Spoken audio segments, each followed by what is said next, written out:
بسم الله الرحمن الرحيم. قال النبي صلى الله عليه وسلم: من لم يدع قول الزور والعمل به فليس لله حاجة في أن يدع طعامه وشرابه، أو كما قال عليه الصلاة والسلام۔ حضور نبی کریم صلی اللہ علیہ وسلم کے ارشاد گرامی ہے، فرمایا کہ جس شخص نے جھوٹی بات کو یا جھوٹے عمل کو نہ چھوڑا تو اللہ کو کوئی ضرورت نہیں ہے کہ کوئی شخص جو ہے روزے کے نام پر بھوکا اور پیاسا رہے۔ اللہ کو ایسے روزے کی کوئی ضرورت نہیں ہے کہ آدمی دن بھر جھوٹا عمل بھی کرے یا جھوٹی بات کہے اور جھوٹ پر مبنی اپنی زندگی گزارے اور سارا دن جھوٹ پر مبنی ہو اور پھر وہ روزے سے بھی ہو، تو یہ شخص ایسا ہی ہے کہ جیسے صبح کو اٹھا اور یہ ناشتہ کرنا بھول گیا اور شام تک جو ہے بغیر کچھ کھائے پیے اس نے مصروفیت کی وجہ سے دن گزار دیا، تو جیسے اس شخص کا کوئی روزہ نہیں ہے، کوئی روزہ اس کا کنسیڈر نہیں ہوا۔ بالکل ایسا بھی شخص کہ جو صبح کو اٹھا اور سحری کھائی اور سارا دن بھوکا پیاسا رہا روزے کے نام پر، لیکن عمل اس کا روزے جھوٹ پر مبنی ہے، بات اس کی جھوٹ پر مبنی ہے، زندگی اس کی جھوٹ پر مبنی ہے، تو اللہ تعالیٰ کو ایسے بھوکا پیاسا رہنے کی کوئی ضرورت نہیں، کوئی حاجت نہیں۔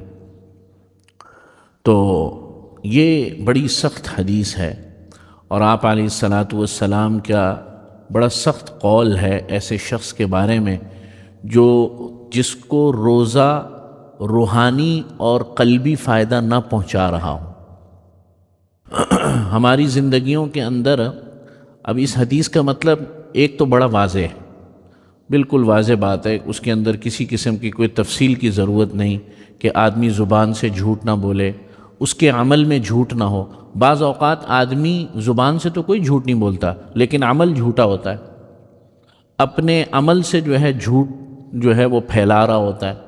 ایک آدمی ہے مثال کے طور پر زبان سے کچھ نہیں کہہ رہا لیکن اپنے آپ کو جو ہے ایسے عہدے پر فائز کر رہا ہے کہ جس عہدے پر وہ ہے نہیں، تو زبان سے تو جھوٹ نہیں بول رہا لیکن عمل جو ہے اس کا جھوٹا ہے اور اس سے وہ فوائد حاصل کر رہا ہے۔ تو یہ تو بڑی واضح سی بات ہے، یعنی کہ آدمی زبانی جھوٹ سے بھی بچے اور اپنے عمل کے جھوٹ سے بھی بچے۔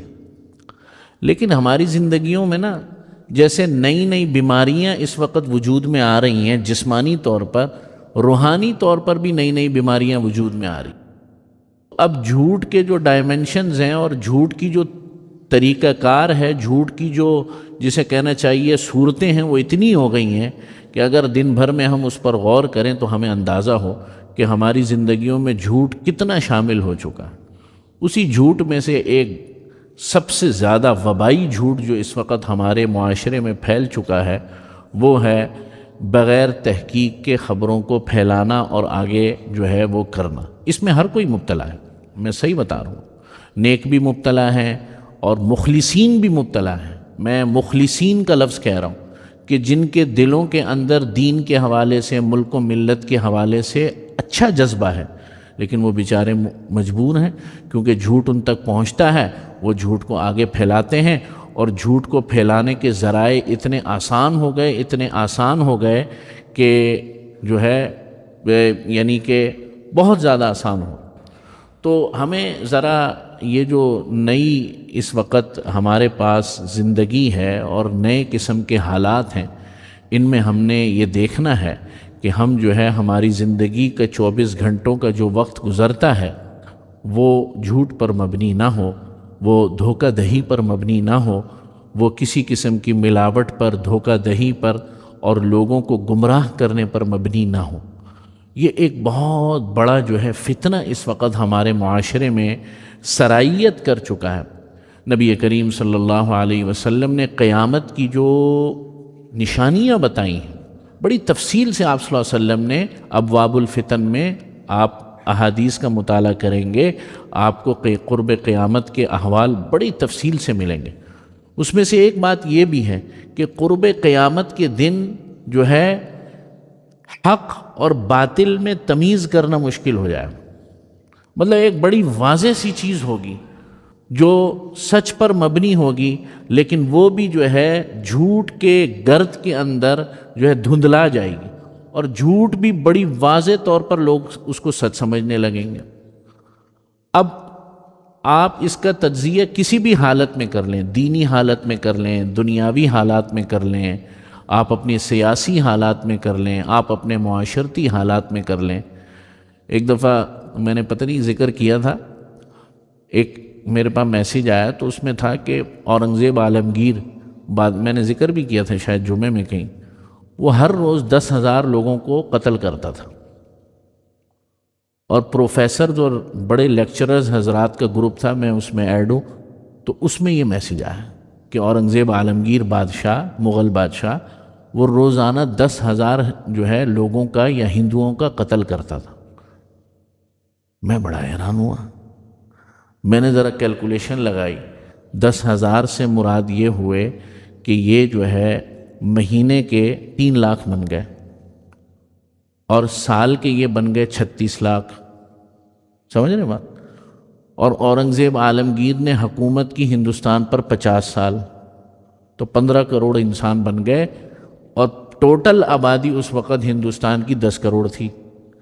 آپ سمجھ رہے بات؟ تو میں نے وہاں لکھا، میں نے کہا بھائی پتہ نہیں میں اور آپ کہاں سے پیدا ہو گئے، آسمان سے ٹپک پڑے، کہاں سے آئے کہ نسلیں ختم کر دیں اس نے، پتہ نہیں اتنی دوبارہ تعداد میں کیڑے مکوڑوں کی طرح دوبارہ آبادی پیدا ہو گئی. یار بات کرتے ہوئے آدمی سوچتا بھی ہے، جب کوئی چیز آگے بھیجتا ہے تو اس کو دیکھتا بھی ہے. تو یہ جو جھوٹ ہے ہماری زندگیوں کے اندر، بغیر تحقیق کے، چاہے دینی بات ہو دنیاوی بات، ٹھک سے جو ہے بٹن دبایا اور ہزاروں لوگوں کو بھیج دی.